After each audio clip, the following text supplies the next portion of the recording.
Espero que estejam todos bem e vamos mais uma vez para uma palestra virtual, hoje com o tema O Significado da Parábola da Festa de Núpcias.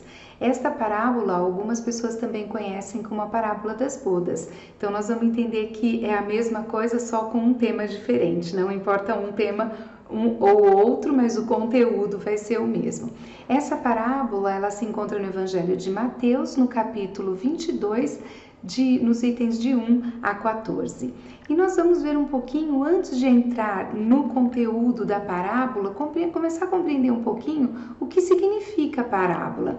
Primeira coisa, parábolas são histórias que são contadas em qualquer época, que elas não precisam ser o tempo todo adaptadas, porque elas eram contadas à época de Jesus, são contadas hoje até da mesma forma e nós conseguimos compreender o seu significado. Então, por isso que elas são consideradas atemporais. Outra coisa muito importante da parábola é que todas elas têm sempre um fundo moral. Muitas vezes nós chamamos histórias e parábolas. Qual é a diferença entre uma e outra? As histórias podem ser só histórias, mas as parábolas elas vão ter sempre um fundo moral. E elas servem também a todos os níveis de conhecimento. Então, uma pessoa que tenha mais ou menos conhecimento vai entender a parábola porque ela considera todos os níveis. E não era à toa que Jesus então contava, falava, passava os seus ensinamentos através de parábolas.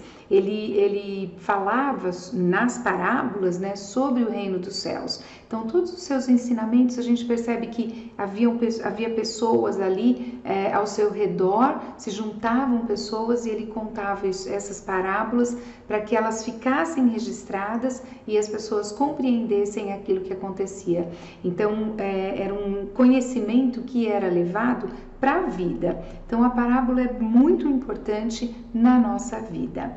Bem, falado isso, então, nós podemos falar um pouquinho sobre a parábola das bodas, que ela começa dizendo para a gente que o reino dos céus é semelhante a um rei que celebrou as bodas de seu filho.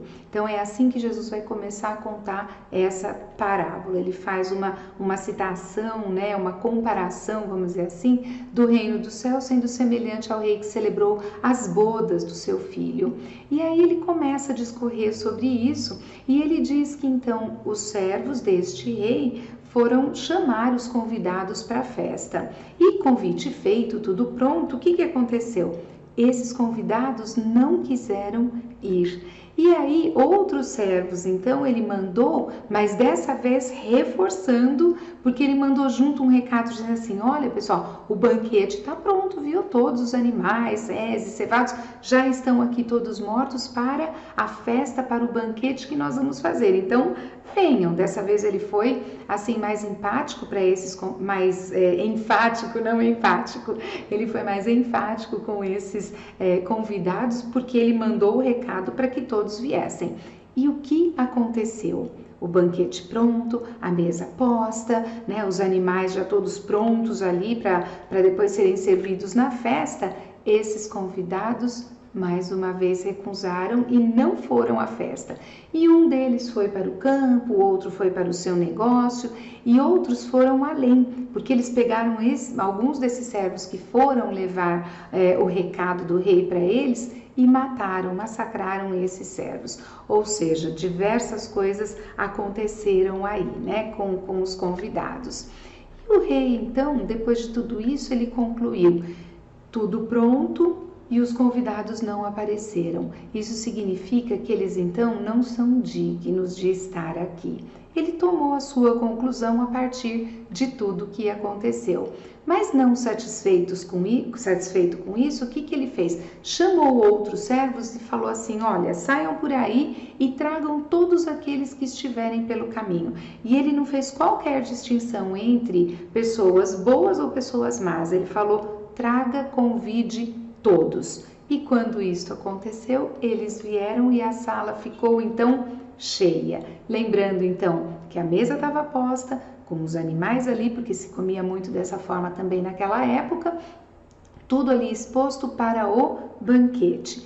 De repente ele olhou e ele percebeu o seguinte: que um desses convidados não trajava a veste nupcial. E o que eu vou pedir para vocês guardarem essa frase aqui, porque nós vamos terminar essa parábola um pouquinho mais na frente. Então guardem isso. Os convidados, né, foram chamados os convidados, não foram. Ele mandou o recado, não foram. Cada um foi fazer uma coisa. Chamou todos que estavam no caminho. Eles foram, mas um deles não trajava a veste nupcial.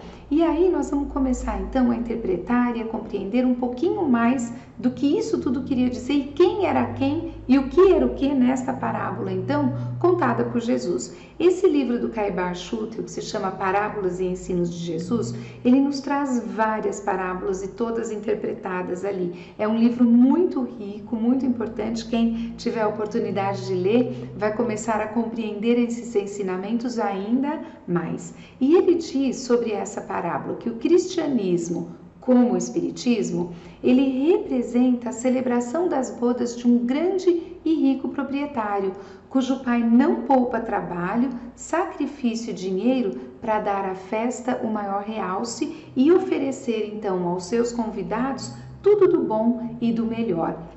Lembra aquele reino do céu sendo comparado com a festa de bodas? Então é isso que ele começa a dizer aqui pra gente. Ele começa a comparar o cristianismo com a representação, não exatamente uma comparação, mas fazendo a representação dessa celebração de bodas.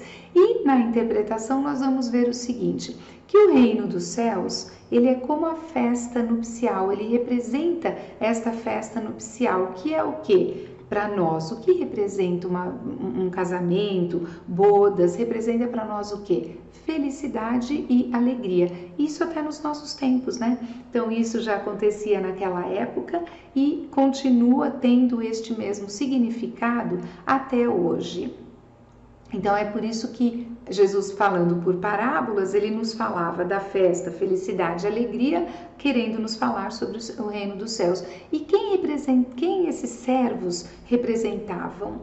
Os servos, eles representavam os profetas, né? Cujas palavras não foram ouvidas. O que é importante a gente lembrar aqui?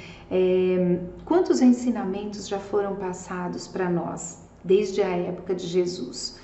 Gandhi nos dizia que se tudo se perdesse e ficasse o sermão da montanha, todos os ensinamentos estariam resguardados. Então, imagina quantas vezes e quantas coisas foram passadas e que nós ainda talvez não prestemos atenção. E é isso que os servos significam aqui. Esses profetas que vieram trazer informações, conhecimentos, mas que não foram ouvidos. Porque, lembra, eles foram até massacrados alguns, né? Os primeiros convidados, eles representam os judeus, que na verdade foram os primeiros chamados por Deus ao conhecimento da sua lei. Então, o que aconteceu à época? Se a gente voltar um pouquinho na história e lembrar como é que esses conhecimentos da lei de Deus foram passados, nós vamos ver o quê? Que através de Moisés, Deus passou muitas coisas. É isso que a gente estuda, não é? Então, e depois de Moisés, trazendo um Deus de amor, trazendo esse conhecimento para ser mais praticado e colocado em nosso dia a dia, veio então Jesus. Mas o que ele nos diz aqui? Que esses primeiros que receberam todos esses conhecimentos não deram ouvido. Por quê? Porque eles tinham, aqui no Evangelho a gente vê também que ele disse o seguinte, nós não podemos considerar que todos os judeus foram assim, mas haviam grupos que tinham compreensão ali diferente. Então tinha o grupo dos fariseus, o grupo dos saduceus, e eles foram bem responsáveis para que esses ensinamentos e essas palavras não tivessem sido seguidos da maneira mais importante. Os fariseus, eles cultuavam muito mais a parte exterior do que a parte moral e a parte interna. Então, no grupo dos fariseus, a gente conseguia enxergar, né, estudando e vendo, talvez a gente tenha vivido nessa época, né, e tenha sido também um deles ali, com este orgulho e também um fanatismo exagerado, né?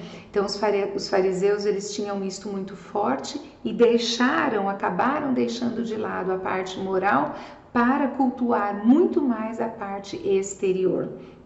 E isso foi fazendo com que as palavras fossem ficando cada vez mais de lado. E os saduceus também, eles eram muito conhecidos pela incredulidade, ou seja, eles não acreditavam numa vida após a morte, numa reencarnação, nada disso para eles acontecia. Então essa incredulidade marcava. E um era sempre oposto, né? Os saduceus, eles eram opostos ali aos fariseus, eles combatiam, vamos dizer assim, pelo poder, um com o outro. Então esses foram os grupos que mais fortemente rejeitaram a prática desses ensinamentos que foram passados através de Moisés e depois, mais tarde, né, por Jesus também, que ficou para nós, e aí vamos começar a ver como é que isso funciona em nossas vidas.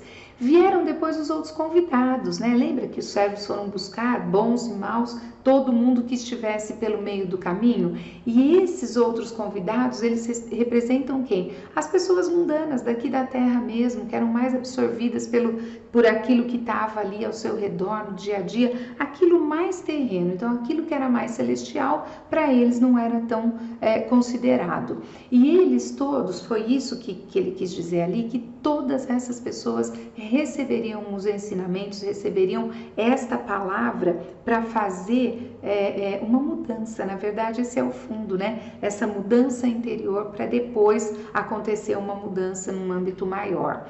E aí nós temos numa festa também iguarias, porque lembra que o rei falava que todos os animais já tinham sido mortos, que a mesa estava posta, que tudo estava pronto? Essas iguarias, elas representam os ensinos espirituais, esta palavra que todo mundo receberia.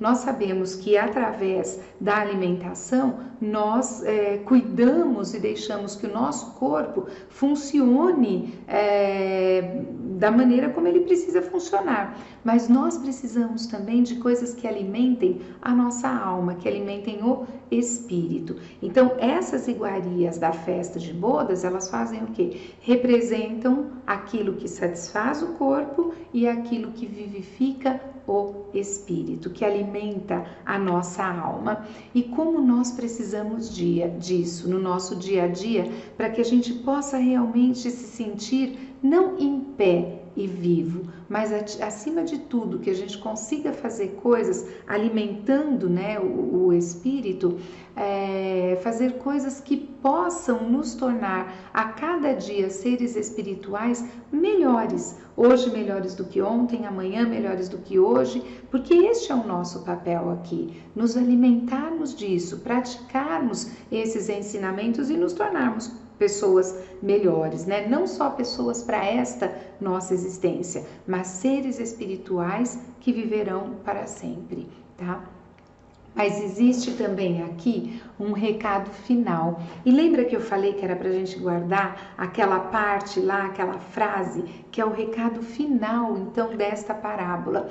E ela fala sobre a veste nupcial, que foi o que o rei falou. Eu percebi que um não está com a veste adequada para uma festa de bodas. Ele não trajava a roupa que deveria trajar. O que nós percebemos? Se nós olharmos para a nossa vida hoje, nós vamos perceber que existem roupas, por exemplo, que nós vamos trabalhar, mas que nós não vamos numa festa. Que nós vamos numa festa, mas não vamos trabalhar. Roupa que nós fazemos ginástica, roupas de velório, roupa do domingo, roupa de passeio, enfim. Nós temos esses trajes diferentes para diferentes ocasiões. Então, o que o rei percebeu? Que aquela pessoa não estava se trajando adequadamente para uma festa de bodas. E o que será que então que este rei fez? A partir do momento que ele viu, percebeu, chamou os servos e mandou um recado não muito amigável para esta pessoa, dizendo assim: atai-o de pés e mãos e lançai-o nas trevas exteriores. Ali haverá choro e ranger de dentes. Muito forte esta frase, né? E por que ele diz? Porque muitos são chamados, mas poucos são os escolhidos.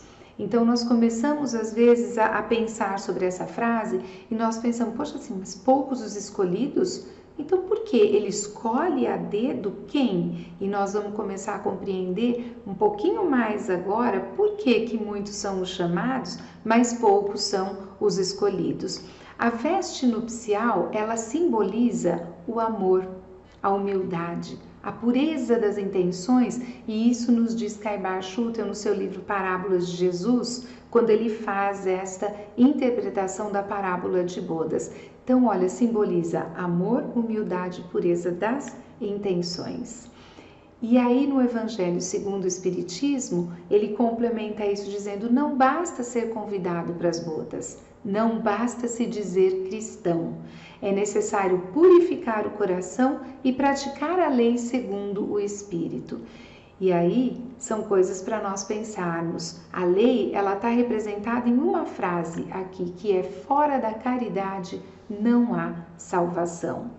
Como isto fica importante em nossas vidas, como nós precisamos pensar isso. Então, quando nós estamos nos vestindo de acordo com as situações, mas muito mais do que a nossa roupa, é aquilo que nós carregamos por dentro e a forma como nós vamos exteriorizar isto. Então não basta ser convidado para as bodas, ou seja, venha ao reino dos céus. É preciso para isso usar a veste adequada. Que veste é essa? Da pureza das intenções, da pureza do amor, da caridade, da humildade. É isso que nós entendemos nesta parábola.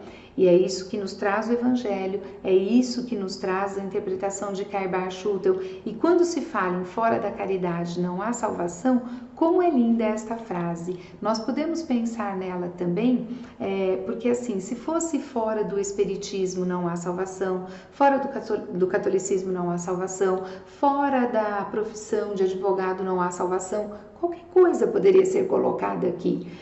Mas é fora da caridade não há salvação. Por quê? Porque caridade todas as pessoas podem fazer. Não interessa, ela é como uma parábola, não interessa a idade, não interessa o tempo, não interessa o nível de conhecimento, nem o nível social para se fazer caridade. Nenhum de nós é tão pobre que não tenha nada a oferecer e nem tão rico que não tenha nada a receber. Então isso é essa imagem que tem aqui, de uma mão oferecendo o amor puro à outra. Este é o nosso trabalho aqui. Nós aprendemos a viver, a vestir essa veste nupcial no nosso dia a dia.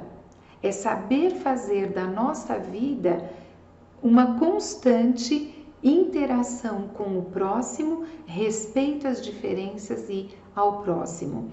Entendendo e compreendendo qual é a sua necessidade para que dentro das nossas limitações nós possamos também oferecer a ele aquilo que ele necessita.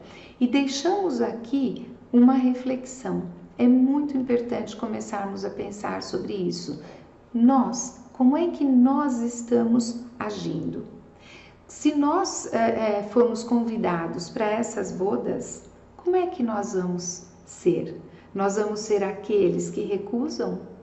Nós vamos ser aqueles que vamos para o nosso campo de trabalho e vamos pensar só na coisa material? E é óbvio, nós não estamos tirando o valor disso aqui, mas será que será só isso? Ou nós também já conseguimos pensar alguma coisa a mais? Então é importante que a gente consiga parar e refletir um pouco exatamente sobre isso. Como é que nós estamos agindo? Quem de nós aqui, isso é uma reflexão individual, é a gente olhar para dentro da gente mesmo e começar a pensar o quanto eu enxergo aquele que está ao meu lado e o quanto eu enxergo e viro meu rosto para ele e o quanto eu enxergo e estendo a minha mão. Isso faz toda a diferença para a nossa evolução como um ser espiritual. Nós precisamos começar a pensar nisso com mais firmeza, com mais amor, estarmos atentos às nossas ações, porque normalmente nós ficamos muito atentos às ações de quem? Dos outros. E como que nós ficamos atentos nas ações dos outros? Fazendo um julgamento. Nós apontamos o dedo dizendo, olha o que ele não fez, ou olha o que ele fez, como se nós já não fizéssemos mais aquilo.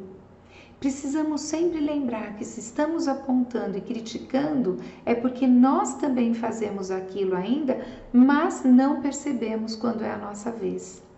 Então essa parábola ela nos traz a importância de olharmos para nós mesmos e vermos ali qual é o nosso papel. Então, ou nós somos aqueles que levam a palavra e não somos ouvidos, ou nós somos aqueles que ouvem a palavra, mas não seguem aquela palavra, ou nós somos aquele que não tem a veste nupcial adequada, não tem aquela veste nupcial para ser usada, né, na ocasião adequada. Onde é que nós estamos nisso tudo? Ou nós somos o rei que manda, desmanda? Quem somos nós? Qual é o nosso papel nesta parábola que na verdade representa a nossa vida? É uma reflexão para começarmos a fazer. Nós estamos prontos para usar essa veste nupcial? Essa é uma reflexão muito importante, muito. Porque não adianta eu vestir aquilo. Se ela não for verdadeira, ela não vai caber em mim. E se eu olhar e disser assim, olha, eu sou muito humilde, será? Nós muitas vezes trocamos a palavra humildade e simplicidade, como se fosse um uso confuso, né? Eu digo que a pessoa é simples quando eu diria humilde, e digo que a pessoa é humilde quando deveria ser simples. Então, aonde que é que nós estamos? Será que a gente tem realmente já a humildade mais impregnada em nós? Que nós conseguimos usar dessa humildade? Ou será que nós estamos mais para o orgulho? Nos achando melhores do que os outros? No conhecimento, na condição intelectual, às vezes até no conhecimento espiritual. Achando que nós somos melhores, sabemos melhor e também que a nossa religião é melhor do que a outra. Onde é que nós estamos espiritualmente? Nesse termo religioso, né? Como é que nós estamos nisso? Como é que nós estamos em termos de olhar para o outro como se todos nós, como não, porque essa é a realidade, estivéssemos aqui, olha, de igual para igual, com as nossas diferenças, mas todos aqui olhando assim, e não assim ou assim, como uma superioridade ou uma inferioridade. Nós olhamos para o outro como outro ser humano, fazendo a sua caminhada, a sua jornada, aqui encarnado, mas sabendo que neste ser encarnado habita um ser espiritual, fazendo a sua evolução moral. Então é importante nós pararmos para pensar se nós realmente estamos prontos para usar essa veste nupcial. E se descobrirmos que não estamos, e muito provavelmente descobriremos isso se formos honestos conosco mesmo, nós descobriremos que ainda não estamos prontos para ela. Mas ainda uma hora, um dia nós vamos estar. Mas isso se faz pouco a pouco e passo a passo. Não tem problema, não vou estar pronta no fim dessa existência, não tem problema, mas eu estou fazendo a minha caminhada agora, tá? Então, se nós olharmos verdadeiramente para nós e descobrirmos que não estamos prontos para isso, agora é o momento de começar a praticar. Sempre é tempo, nunca é tarde demais. Uma outra reflexão, será que as nossas intenções já são puras? É tão duro falar isso, porque nós tendemos a dizer que sim, porque nós, temos muitas boas intenções dentro de nós, nós somos maravilhosos, fazemos isso, fazemos aquilo, mas será? Ou nós fazemos quando é interessante para nós? Quando nós somos reconhecidos, ou fazemos justamente para sermos reconhecidos e aprovados nas nossas ações? Então, quando nós falamos de intenção, nós falamos daquilo que está lá dentro, lá no fundo, verdadeiramente. Então é muito importante que a gente comece a prestar atenção nesta nossa intenção. E como eu falei acima, será que a gente está mesmo praticando a humildade? Ou nós ainda estamos mais no orgulho, nos achando melhores do que os outros, em qualquer sentido, em qualquer área da vida? Essas reflexões são muito importantes, mas lembrarmos que Jesus está lá, sentado, esperando por nós, porque conhece o nosso tempo. Quando a gente vê assim, neste momento, vê até que sai uma coisa dele, não é que ele está sentado sem fazer nada, dizendo assim, ó, ai, quando que eles vão aprender? Não, ele vibra por nós nesse momento. E nós sabemos que ele está em todos os lugares, né? Assim como o Pai, ele pode nos acolher, e há mais do que um na mesma hora, pelo seu amor, pela sua condição de espargir a luz. Então ele ora por nós, ele vibra por nós e ele compreende o nosso tempo. Por isso que eu acho bacana essa foto de ele estar sentado, mas vibrando positivamente e amor para cada um de nós. Isto não quer dizer que ele esteja passivo, mas ele aqui numa condição pacífica, sem briga, sem agressividade. Ele numa condição de pacifismo, ele consegue auxiliar a cada um de nós na medida da nossa necessidade, pela compreensão que ele tem de cada um de nós. Ele é um irmão mais velho, mas compreende a nossa caminhada, pois também já passou por ela. Então, essa parábola, ela traz para nós todas essas reflexões. E nós começarmos, então, a pensar sobre isso e ver onde nós nos encontramos. Será que estamos em que local da parábola? Em que papel daquela parábola? E onde é que nós queremos chegar? Qual é a nossa verdadeira intenção? Eu quero continuar tudo do jeitinho que tá, ou quero me trabalhar para ser esse ser espiritual cada dia maior, percebendo que a minha caminhada evolutiva está se fazendo agora e vai continuar sendo feita até que eu possa atingir o estado então angelical de um espírito puro. Então essa é a nossa reflexão hoje aqui, que sirva para todos nós, que a gente possa pensar durante a semana, trazer esse conhecimento para dentro de nós, praticar a cada dia mais e que a gente faça dessa maneira a nossa vida melhor e a reforma ou a transformação interior ser parte do nosso dia a dia.